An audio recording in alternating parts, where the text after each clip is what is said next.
Proverbs chapter 16, verse 6. Sinabi sa ano, 'di ba, sa Proverbs 3, "Trust in the Lord with all thine heart and lean not unto thine own understanding. In all thy ways acknowledge him, and he shall direct thy paths." Dito naman sa 16 sinabi, "Commit thy works unto the Lord." Because we trust him, we commit our works to the Lord, and thy thoughts shall be established. Ano man yung mga plano natin, iniisip natin, ay mangyayari dahil we trust God. At una-una sinasangguni muna natin na ipagkaloob niya sa atin yung ating mga plano, ating gusto sa buhay, and siya ang ga-guide. Hindi yung tayo lang gumagawa dahil nangyari din po yan sa akin na nagplano ng isang bagay kaya may tiwala sa Diyos pero hindi ko siya pinakinggan. Hindi iyon ang ano, ang plano niya pero sinunod ko yung gusto ko. Kaya palpak, walang nangyayari. Parang parang lang hinihip ng hangin kaya lumipad, nawala. So yun po yun, isa sa mga lesson ko po sa buhay. Kaya ngayon, bago ako gagawa ng isang bagay, pinagdasal muna tapos kung para talaga sa akin or mula talaga sa Diyos yung approval ay mangyayari. Kaya waiting na lang, waiting and waiting and prayer and trust Him with all our heart, with all my heart.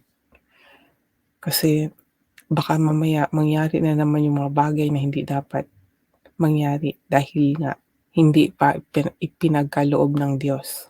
Gano'n pala yun mga kaibigan. Pero minsan nasabi ko rin, it happens para lesson learned sa sarili ko po minsan. Dahil meron tayong yung sarili din natin, 'di ba? Akala ko, I thought that God already answered my prayer and I do, but it's not on that way. And then, why it happened, Lord? And there is also the answer. It happens for a reason because it needs also to strong my faith in Him. Na even though so many trials had happened into my life, my faith will never stop. Yan po yun. That's why I need in my mind, in my heart, I need God because I do not have power or like the other people teach that your mind has a power, your mind is a powerful, and whatever you think, it will manifest. So I examine that word and the word of God. God said, based on what I read and I understand, He said that recognize me. You are my people. I am your God. So in my life, I have to depend God because in the first place, I cannot change myself. He changed me.